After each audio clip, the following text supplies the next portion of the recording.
Hello students, मैं अजय यादव आपका आपके अपने यूट्यूब चैनल आरएस अकेडमी में स्वागत करता हूं। हम लोग पढ़ रहे हैं साइंस और साइंस में हम लोग का पहला चैप्टर प्रकाश जो था वो कंप्लीट हो चुका है। अब हम लोग पढ़ेंगे कार्य, ऊर्जा व शक्ति, वर्क, एनर्जी एंड पावर। तो इसमें हम लोग सबसे पहले वर्क यानी कार्य के बारे में जानेंगे। कार्य क्या होता है, कार्य किसे कहते हैं, इसको जानते हैं। तो देखिए, कार्य हमारा पहला टॉपिक होगा कार्य यानी कि वर्क।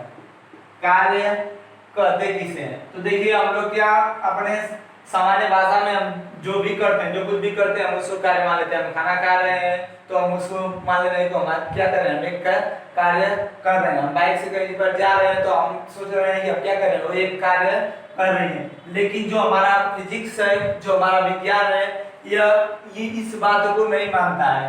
यह क्या कहता है कि जब कहीं पर कोई भी कार्य होगा तो वहां पर विस्थापन होना चाहिए। जैसे कार्य कहेंगे किसे, तो मान लेते हैं कि हमारा कोई ब्लॉक है यानी कोई वस्तु है या कोई पिंड है, कर सकते हैं। अब इसको मान लेते हैं बिंदु पर रखा हुआ है, इसको हम लोगों ने विस्थापित करके यहाँ पर कर दिया, कहाँ पर कर दिया, यहाँ पर कर दिया। इस ब्लॉक को विस्थापित करके वहां पर कर दिया गया, तो यहाँ पर कुछ विस्थापन होगा।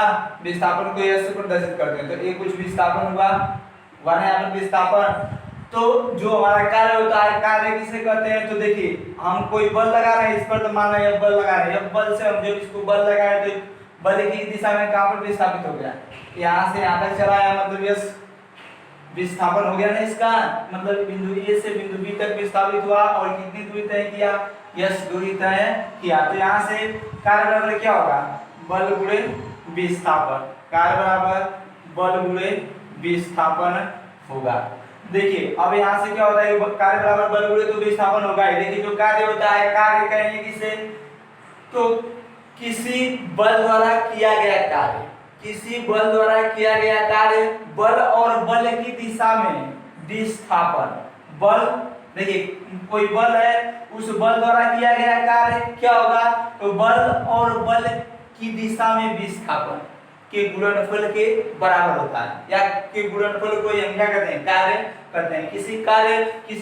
किसी बल द्वारा किया गया कार्य, उस बल के और बल की दिशा में विस्थापन या बल की दिशा में विस्थापन के गुणनफल के बराबर होता है। अब देखिए यहाँ पर क्या हो रहा है, यहाँ पर बल हम उस दिशा में लगा रहे हैं और हमारा जो पिंड है, जो ब्लॉक है, वो भी क्या होगा, उसी दिशा में गतिशील हो गया, मतलब उसी दिशा में क्या हो गया, विस्थापित हो गया।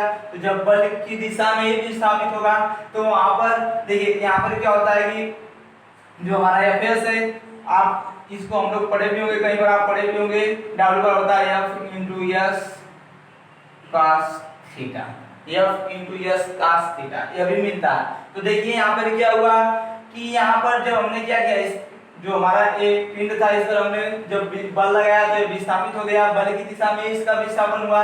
अब देखिए यहाँ पर हमने इस दिशा में बल लगाया और इसी दिशा में क्या हुआ, इसका विस्थापन हुआ। अब मान लीजिए कहीं पर यहाँ पर कोई दूसरा ऐसे पिंड रखा हुआ है, कोई दूसरा पिंड रखा हुआ है। अब देखिए यहाँ पर क्या होगा कि मान लीजिए यहाँ पर ये पिंड रखा हुआ है। अब हमने क्या किया कि इस पिंड पर हमने बल लगाया, ऐसे बल लगाया, मान लेते हैं कि इसका विस्थापन कुछ ऐसे हो गया, यह कुछ ऐसे विस्थापित हो रहा है। मतलब हम बल लगा रहे हैं इधर, तो पिंड जा रहा है किधर, ऐसे इस दिशा में जा रहा है। आई बात समझ में? जब हमने क्या किया, बल इधर लगाया तो पिंड किस दिशा में विस्थापित हो रहा है, इस दिशा में विस्थापित हो रहा है। तो देखिए यहाँ पर विस्थापित ऊपर की तरफ हो रहा है ना, दिशा चेंज हो रही है, लेकिन हम बल किधर लगा रहे हैं, इस साइड में दूसरी तरफ लगा रहे हैं। तो यहाँ पर क्या होगा, हम बल लगा रहे हैं इधर और जो हमारा पिंड है वो जा रहा है उधर। तो यहाँ पर क्या होगा, ऐसे यहाँ इन दोनों के बीच कुछ कोण बनेगा। देखिए हमने क्या किया, बल ऐसे लगाया, लेकिन जो वस्तु विस्थापित कैसे हो रही है, ऐसे हो रही है ना। तो यहाँ पर ये बल और ये वस्तु, इन दोनों के बीच में कुछ कोण बना ना कोण, और मान लेते हैं कि थीटा कोण बना। क्या बना, थीटा कोण। तो जो कोण होता है उसको हमने मान लिया क्या, थीटा कोण, उसी को यहाँ पर रख देते हैं क्या, cos थीटा। तो जब किसी वस्तु को हम विस्थापित करते हैं तो क्या होता है, जब वो किसी एंगल पर विस्थापित हो रही हो तो उसी को क्या कहते हैं, उसी वहीं से सूत्र निकलता है हमारा क्या, W बराबर या फिर बल गुणे विस्थापन तो होगा ही, लेकिन बल की दिशा में विस्थापन हो रहा है, किस एंगल पर हो रहा है, तो किस एंगल पर विस्थापन हो रहा है, मान लेते हैं थीटा। तो थीटा को हमने क्या कर दिया, cos थीटा, यहाँ पर थीटा का मान जो भी आएगा वहां पर क्या कर देंगे, उसको पुट कर देंगे, यानी कि रख देंगे। तो सिंपली कार्य क्या होता है, तो किसी बल द्वारा या बल द्वारा किया गया कार्य बल और बल की दिशा में विस्थापन के गुणनफल के बराबर होता है। अब बल जो आपका होता है बल बराबर सॉरी कार्य बराबर बल गुणे विस्थापन। देखिए कार्य बराबर बल गुणे विस्थापन हुआ। अब यहाँ से W बराबर F into S cos theta, तो कार्य W बराबर क्या होगा F into S cos theta होगा। आई बात समझ में। तो देखिए यहाँ पर क्या होता है कि जो हमारा कास थीटा होता है, अभी आपको बताएगा कि देखिए जो कास थीटा होता है इसका मान प्लस भी आता है कास थीटा का मान माइनस भी आता है और कास थीटा का मान जीरो भी आता है। तो थोड़ा सा हम लोग इसके पीछे चलते हैं। देखिए कार्य के बारे में बता जाते हैं, कार्य के बारे में जाते हैं। कार्य की परिभाषा क्या होगी, तो किसी बल द्वारा किया गया कार्य बल और बल की दिशा में गुणनफल के बराबर होता है। अब देखिए जो कार्य है यह एक अदिश राशि है, यह भी पूछा जाता है निम्न में से कौन अदिश राशि है, तो कार्य क्या है एक अदिश राशि है। आई भाषा में कार्य का मात्रक क्या होता है, इसका मात्रक जूल होता है। क्या होता है, कार्य का मात्रक जूल होता है। अब देखिए कार्य का एसआई मात्रक जूल होता है। क्या होता है, कार्य का एसआई मात्रक जूल होता है। लेकिन कार्य जो आपका कार्य है, कार्य का सीजीएस मात्रक की बात करें तो कार्य का सीजीएस मात्रक अर्ग होता है। क्या होता है, अर्ग होता है। अभी आपको ये बात बताई जाएगी। तो कार्य एक सदिश राशि सॉरी अदिश राशि है और जो कार्य है इसका मात्रक जूल होता है। देखिए यहाँ से क्या करते हैं, यहाँ से हमने आपको बताया कि जो W होता है W बराबर क्या होगा F S cos theta F into S cos theta, और हमने बताया कि जो cos थीटा है cos थीटा का मान प्लस में भी आ सकता है माइनस में भी आ सकता है और जीरो भी आ सकता है। कैसे, देखिए जब कोण या जब थीटा इक्वल टू न्यून कोण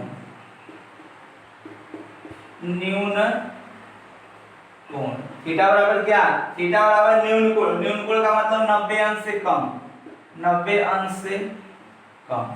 जब थीटा का मान क्या हो 90 अंश से कम 90 डिग्री से कम हो, तो उस स्थिति में यहाँ पर जब थीटा का मान रखेंगे तो जब 90 अंश से कम होगा तो उस स्थिति में जो कास है उसका मान क्या आएगा, प्लस आएगा। कास का मान जब 90 अंश से कम यानी कि न्यून कोण से कम अगर थीटा का मान रहेगा तो वहां पर क्या होगा, जो कार्य है कार्य कैसा आएगा, प्लस में आएगा। मतलब थीटा का मान जो कास थीटा है कास का मान क्या होगा, प्लस आएगा। तो यहाँ पर ये बात सोचिए कि देखिए कास थीटा का मान प्लस भी आ सकता है माइनस भी आ सकता है और जीरो भी आ सकता है। तो देखिए जब m प्लस माइनस या जीरो हो सकता है तो कार्य भी क्या हो सकता है, जो W है यह भी प्लस यानी कि पॉजिटिव या धनात्मक या ऋणात्मक या शून्य हो सकता है। मतलब कास थीटा के मान पर निर्भर करेगा। अगर कास थीटा प्लस है तो कार्य भी क्या होगा, अगर कास थीटा का धनात्मक कास थीटा का मान आएगा तो कार्य वो भी क्या होगा, धनात्मक होगा। लेकिन कास थीटा का मान अगर ऋणात्मक आ जाए तो जो हमारा कार्य है वो भी कैसा हो जाएगा, ऋणात्मक हो जाएगा। अगर कास थीटा का मान शून्य आए तो कार्य भी कितना होगा, शून्य होगा। तो कार्य तीन प्रकार का होता है। यहाँ से यह पता चलता है कार्य कितने प्रकार का होता है, तीन प्रकार का होता है। देखिए जैसे यहाँ पर बताया जब थीटा का मान क्या हो 90 अंश से कम हो तो उस स्थिति में क्या आएगा, जो भी कार्य आएगा वो कैसा आएगा, पॉजिटिव यानी कि धनात्मक आएगा। कैसा आएगा, धनात्मक। क्यों, इस कारण से आएगा कि cos थीटा का मान क्या होगा, न्यून कोण से कम है मतलब 90 से कम होगा। 89 88 87 0 1 2 3 ऐसे कुछ भी हो सकता है।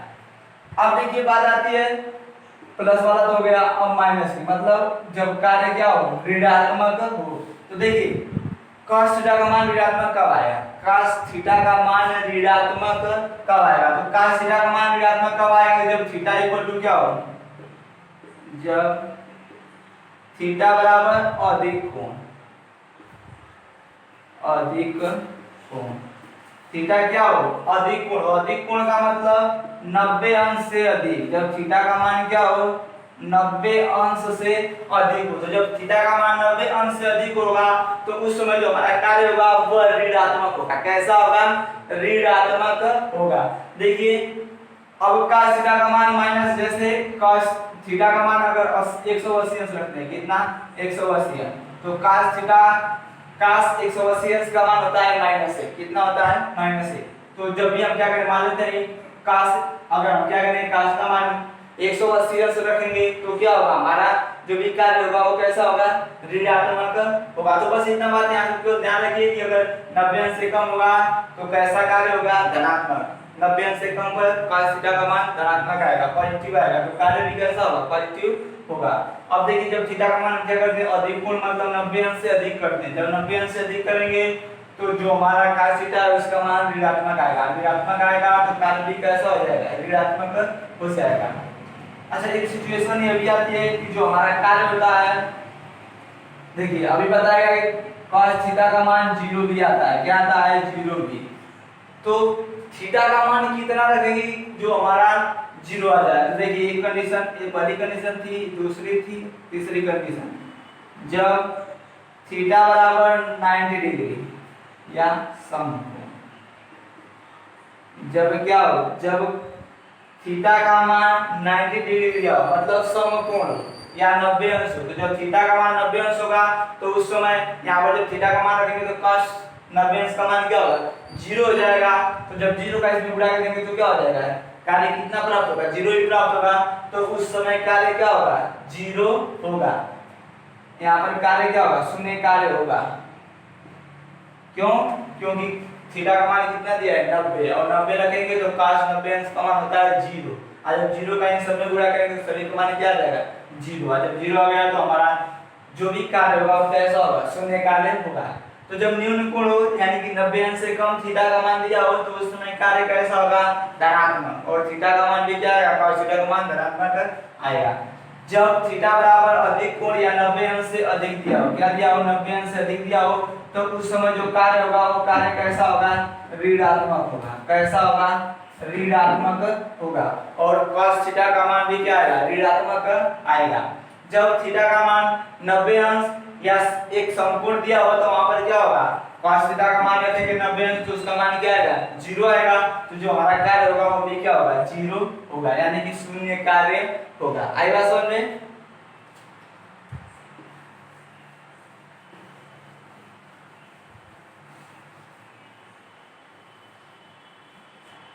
देखिए तो यहाँ पर बताया गया कि जो कार्य होता है, कार्य कितने प्रकार का होता है, 3 प्रकार का। cos थीटा वह जो भी प्रकार होगा वह थीटा के मान पर निर्भर करेगा। थीटा अगर 90 अंश से कम आए तो कार्य कैसा होगा, 90 से अगर कम होगा थीटा का मान तो कार्य कैसा होगा, धनात्मक होगा। अगर थीटा का मान 90 से क्या हो, अधिक हो, क्या हो, अधिक हो। अगर 90 से थीटा का मान क्या होगा, अधिक होगा तो कार्य कैसा होगा, ऋणात्मक होगा। अगर थीटा का मान 0 होगा, सॉरी थीटा का मान केवल 90 डिग्री होगा, क्या होगा, थीटा का मान केवल 90 अंश होगा तो उस समय क्या होगा, जो भी कार्य होगा वह 0 होगा, यानी कि 0 वर्ग होगा। आई बात समझ में। देखिए जो कार्य होता है, बताया गया कार्य कैसी राशि है, अदिश राशि है। और कार्य का मात्रक क्या होता है, कार्य का मात्रक जूल होता है। कार्य का मात्रक क्या होता है, जूल। कार्य का मात्रक जूल होता है। जैसे हम लोग एक प्रश्न हल कर रहे हैं ना, इसमें सब कुछ पता चल जाएगा। जैसे मान लेते हैं कि हमारा कोई पिंड है, कोई है,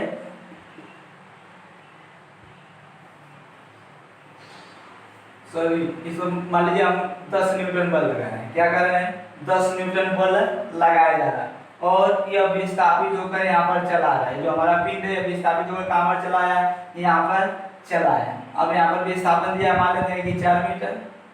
विस्थापन कितना दिया है, 4 मीटर दिया है। अब देखिए ये जो बल हमने लगाया कितने न्यूटन का था, 10 न्यूटन का। विस्थापन कितना था, 4 मीटर का विस्थापन हुआ। तो यह जो पिंड था यहाँ से चलकर कहाँ पर चलाया, यहाँ पर चलाया। तो इस ये जो बल है, इस बल द्वारा किया गया कार्य, बल द्वारा किया गया कार्य क्या होगा, बल द्वारा किया गया कार्य, किया गया कार्य क्या होगा। तो बताइए यहाँ से बल द्वारा किया गया कार्य क्या होगा, कितने न्यूटन का बल लग रहा है, 10 न्यूटन का। जब हमने इस पिंड पर 10 न्यूटन का बल लगाया तो विस्थापित होकर कहां पर चलाया, यहां पर चलाया। और कितना मीटर विस्थापित हुआ, 4 मीटर विस्थापित हुआ। तो आपसे पूछा गया कि तो बल, जिस बल से हमने इसको विस्थापित किया उस बल द्वारा कितना कार्य किया गया या किया गया कार्य क्या होगा। तो यहाँ पर किया गया कार्य क्या होगा, तो हम जानते हैं W बराबर क्या होता है, F into yes cos theta.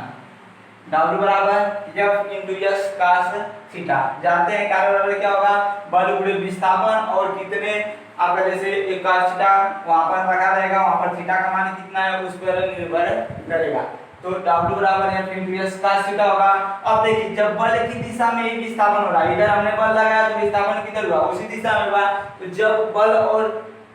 जब बल की दिशा में ही क्या हो, विस्थापन हो, बल की दिशा में ही क्या हो, विस्थापन हो, तो उस समय जो भी देखिए जैसे जब दोनों एक ही दिशा में अगर विस्थापित होंगे, जिधर बल लगाएंगे उधर वस्तु का विस्थापन भी होगा, तो वहां पर थीटा का मान 0 होता है। वहां पर थीटा का मान क्या आएगा, 0।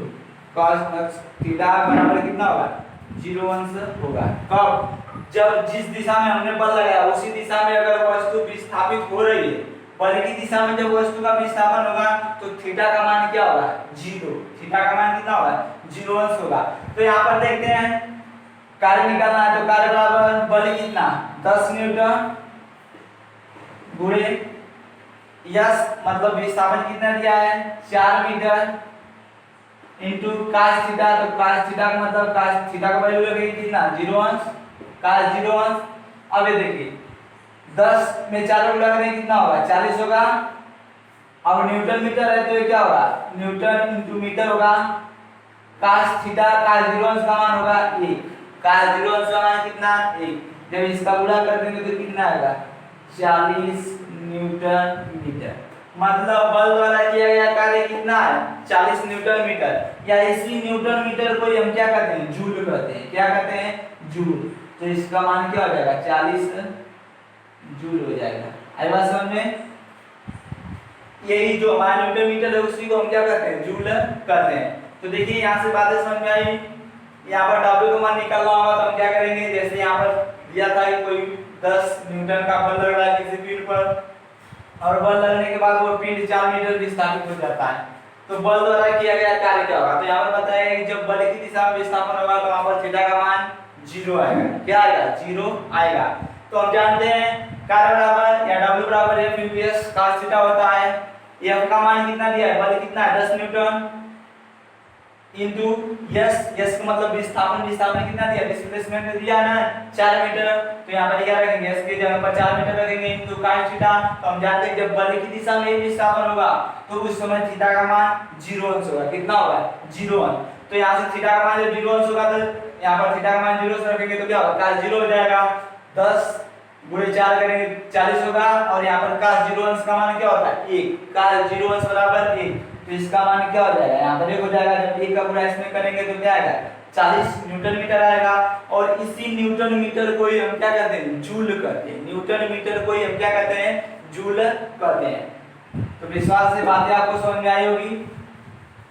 तो यहाँ से हमें पता क्या चला कि जो हमारा कार्य होता है, कार्य का मात्रक जूल होता है। मात्रक न्यूटन मीटर भी हम कह सकते हैं। यहाँ पर था ना, जैसे क्या होगा, W बराबर F इंटू यस। देखिए यहाँ पर क्या होगा, W बराबर F इंटू यस होगा। तो यहाँ पर यह मतलब जो बल है, बल का मात्रक क्या होता है, न्यूटन होता है। अब देखिए यस मतलब विस्थापन, विस्थापन का मात्रक मीटर। तो यहाँ से इसको निकालेंगे तो क्या होगा, न्यूटन मीटर होगा ना, न्यूटन मीटर। और इसी न्यूटन मीटर को हम क्या कहते हैं, जूल कहते हैं। तो कार्य का मात्रक जूल होगा। इसमें आपसे पूछे कार्य का एसआई मात्रक क्या होगा, एसआई पद्धति में कार्य का मात्रक क्या होगा, तो एसआई पद्धति में कार्य का मात्रक जूल होता है। ऐसे पूछेगा कार्य का एसआई मात्रक है तो क्या होगा, जूल होगा। अब देखिए कार्य का एसआई मात्रक तो क्या होगा, जूल। लेकिन कभी पूछ देता है कार्य का सीजीएस मात्रक बताइए, मतलब कार्य का सीजीएस पद्धति में मात्रक क्या होगा, सेंटीमीटर ग्राम सेकेंड। सीजीएस पद्धति में कार्य का मात्रक क्या होगा। तो देखिए कार्य बराबर हम क्या जानते हैं, W बराबर F इंटू यस जानते हैं। अब देखिए जब यस cos थीटा होता है, लेकिन cos थीटा जो भी आएगा वो क्या करेगा, जो हमारा कार्य होगा उसको दर्शाएगा। कार्य शून्य होगा या पॉजिटिव होगा या नेगेटिव होगा। तो देखिए इस कारण हम क्या करें, थीटा को छोड़ दिए, यहाँ से क्या होगा। अब देखिए सीजीएस मान बताना है ना, तो हमें यहाँ से बल का सीजीएस, देखिए बल का ऐसे, बल का ऐसा ही मात्रक न्यूटन होता है, लेकिन जो ये बल का अगर सीजीएस मात्रक पूछा जाए तो बल का सीजीएस मात्रक डाइन होता है। क्या होता है? बल का सीजीएस मात्रक डाइन होता है। जब विस्थापन का सीजीएस मात्रक निकालेंगे तो ये किसमें चला जाएगा? सेंटीमीटर में चला जाएगा। जो हमारा विस्थापन है, विस्थापन को हमने किसमें ज्ञात किया था? अभी एसआई में था तो मीटर में था, लेकिन जब सीजीएस में जाएंगे तो किसमें चला जाएगा? सेंटीमीटर में। तो क्या होगा? डाइन सेंटीमीटर, डाइन, अब ये क्या हो जाएगा आपका? सेंटीमीटर हो जाएगा।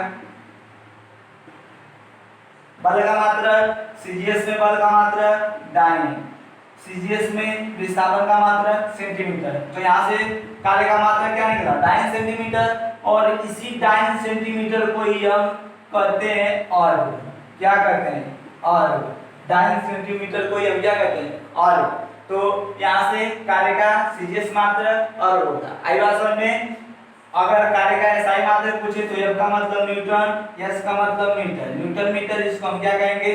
जूल कहेंगे। तो कार्य का एसआई मात्रक जूल हो जाएगा। लेकिन जब सीजीएस की बात करेगा तो जो बल है, बल का मात्रक भी चेंज होगा, डाइन, और जो हमारा विस्थापन इसका जो मात्रक होगा वो सेंटीमीटर। तो यहाँ पर क्या हो जाएगा? Dyne centimetre. इसी को हम क्या कहेंगे?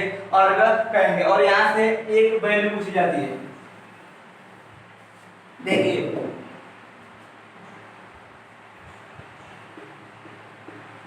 Dyne centimetre. देखिए अगर देखिए एक डाइन बराबर कितने न्यूटन होता है? तो एक डाइन बराबर 10 के पावर 5। देखिए डाइन सेंटीमीटर को हम पहले क्या करते हैं? अर्ग करते हैं। डाइन सेंटीमीटर को हम क्या करते हैं? अर्ग करते हैं ना। तो डाइन सेंटीमीटर क्या होगा? अर्ग हो गया। अभी जो मात्रक निकाले थे। अब देखिए एक डाइन बराबर होता है 10 की पावर -5 न्यूटन। अब सेंटीमीटर, तो एक सेंटीमीटर बराबर कितने मीटर? एक सेंटीमीटर बराबर 10 की पावर -2 मीटर। जैसे क्या होगा कि 100 सेंटीमीटर बराबर 1 मीटर, या इसे कह सकते हैं हम 1 मीटर बराबर 100 सेंटीमीटर, या 100 सेंटीमीटर बराबर 1 मीटर। तो 1 सेंटीमीटर बराबर कितने मीटर?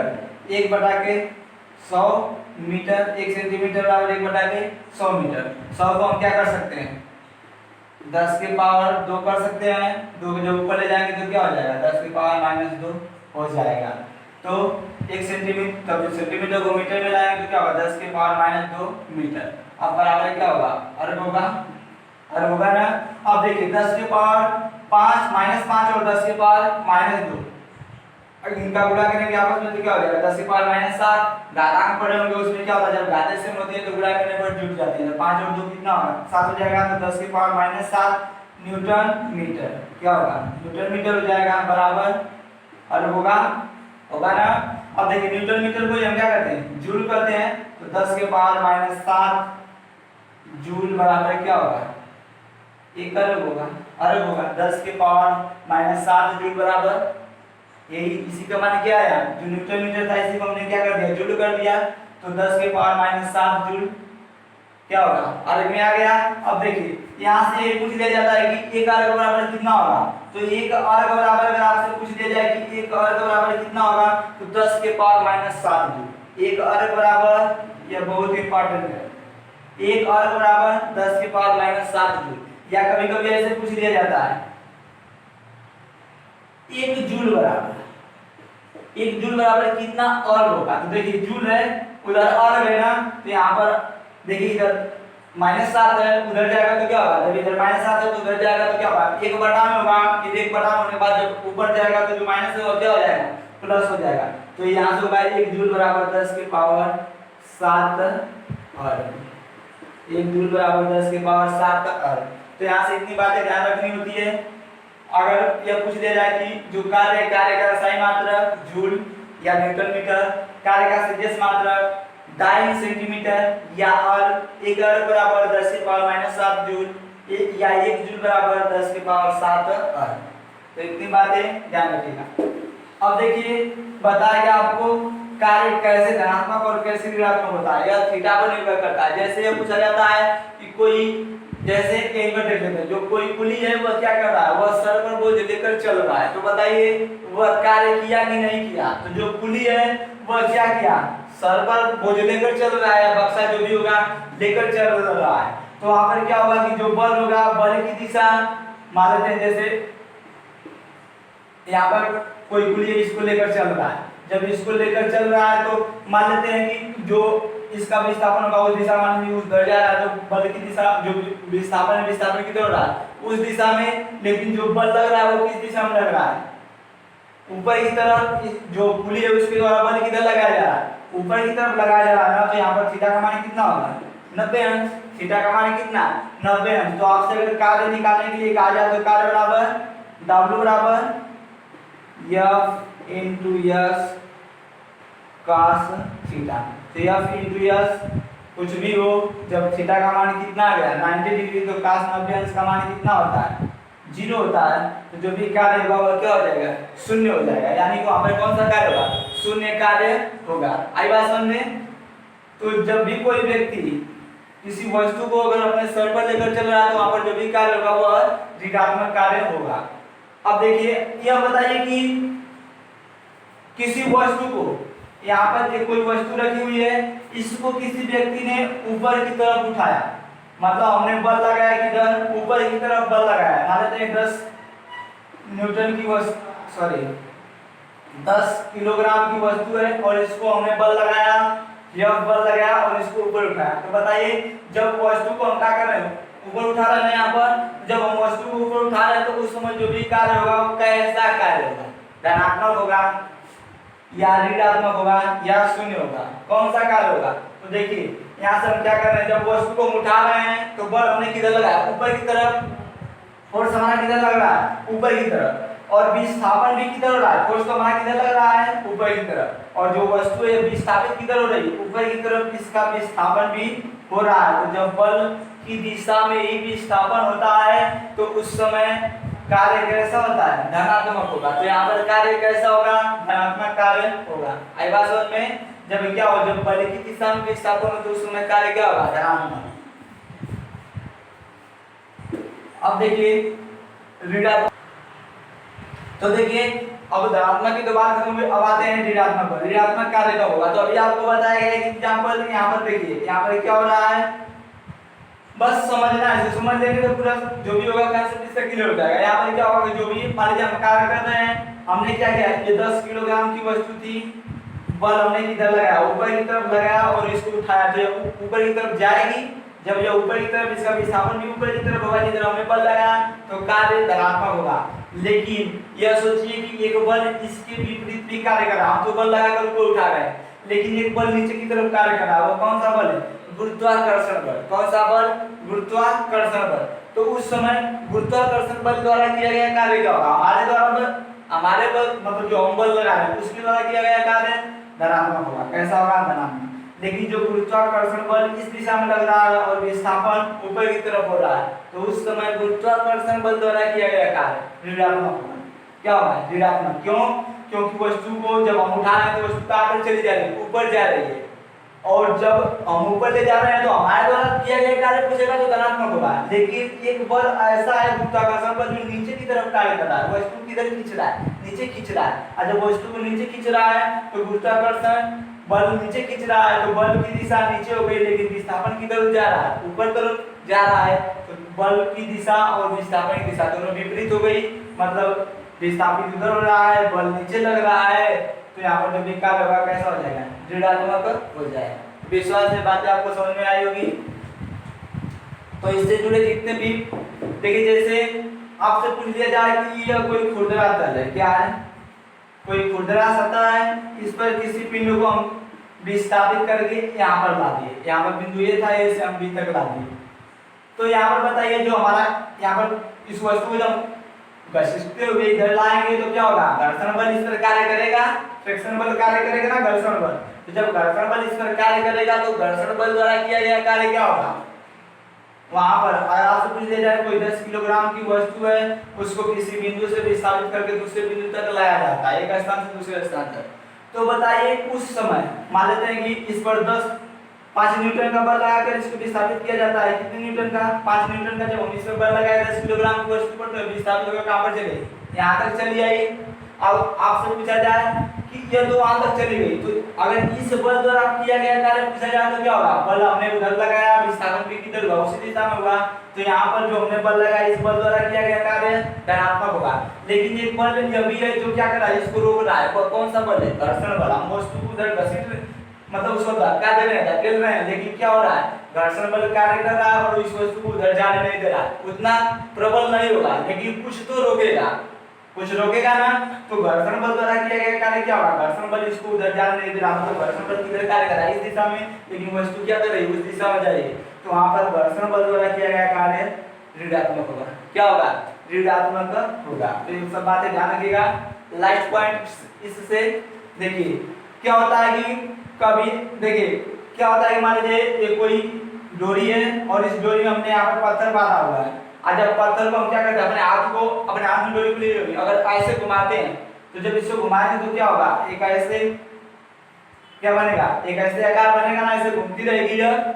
तो उस समय आपसे पूछा जाता है तो उस समय किया गया कार्य क्या होगा, उस समय किया गया, मान लीजिए डोरी है, देखिए क्या होता है जब डोरी क्या करते हैं ऐसे कुछ बात करके उसमें लटका देते तो उसमें एक तनाव बल कार्य करता है। डोरी क्या होती है, तनी हुई होती है ना, किस कारण से, टेंशन के कारण। टेंशन मतलब तनाव होता है, तनाव बल के कारण उसमें कौन सा बल कार्य करता है, तनाव बल। तो आपसे पूछ लिया जाए जब हम क्या कर रहे हैं, किसी डोरी में किसी पत्थर को बांध कर घुमा रहे हैं तो वहां पर जो तनाव बल लग रहा है उस तनाव बल द्वारा किया गया कार्य क्या होगा। तो हम देखिए यहाँ पर क्या होगा, वस्तु ऐसे घूमेगी, मान लेते हैं यहाँ पर आई तो ऐसे चली जाएगी, यहाँ पर आएगी तो ऐसे, इसकी दिशा क्या होगी, जितना ही आगे जाएगी इसकी दिशा बदलती रहेगी। अभी इधर आएगी तो इसकी दिशा इधर हो जाएगी, इधर आएगी तो इसकी दिशा इधर हो जाएगी, इधर आएगी तो इसकी दिशा उधर हो जाएगी। इधर से ऐसे घूमेगी ना, तो जब ऐसे घूमेगी इधर आएगी दिशा उधर, इधर आई तो दिशा इधर, ऐसे हो जाएगी दिशा। तो देखिए यहाँ से क्या करते हैं, यहाँ पर हमारी डोरी बदली हुई है ऐसे। अब यहाँ पर आपसे पूछा है कि इसके द्वारा किया गया कार्य कैसा होगा, धनात्मक होगा या ऋणात्मक होगा या शून्य होगा। तो आपको सोचना है ऐसी स्थिति में जब कोई व्यक्ति किसी डोरी से बंधी हुई पत्थर को या पत्थर के टुकड़े को घुमा रहा हो तो उसमें किया गया कार्य कैसा होगा, धनात्मक, ऋणात्मक या जीरो। तो यहाँ से हम सोचेंगे कि देखिए यहाँ पर जब आ रहा है तो इधर से उधर उसका, जैसे इधर आएगा तो उसकी दिशा क्या होगी, विस्थापन की उधर होगी, इधर आएगा तो इधर होगी, इधर आएगा तो ऐसे इसकी दिशा बदलती जाएगी। अब यहाँ से क्या करेंगे, आप ऐसे करेंगे। अब देखिए यहाँ से सीधी स्ट्रेट लाइन यहाँ पर आई और यहाँ से सीधी लाइन ऐसे जा रही है, तो इन दोनों के बीच में एंगल कितने का बन रहा है, 90 अंश का बनेगा। यहाँ से ऐसे करेंगे तो यहाँ पर कितने अंश का कोण बना, 90 अंश का। यहाँ से ऐसे करेंगे तो इस दिशा में स्थापन हो रहा है, यहाँ पर भी कोण कितने का बनेगा, 90 अंश का। मतलब कहीं से लेंगे तो इसका जो भी मान आएगा वो कितना है, 90 डिग्री आएगा। तो इस स्थिति में किया गया कार्य क्या होगा, जब थीटा का मान क्या हो, 90 डिग्री हो, तो कार्य का मान क्या होगा, cos थीटा का मान कितना होगा, cos थीटा का मान अगर 90 अंश हो तो उस समय इसका मान क्या आएगा, 0 आएगा। तो उस समय किया गया कार्य क्या होगा, 0। आई बात समझ में।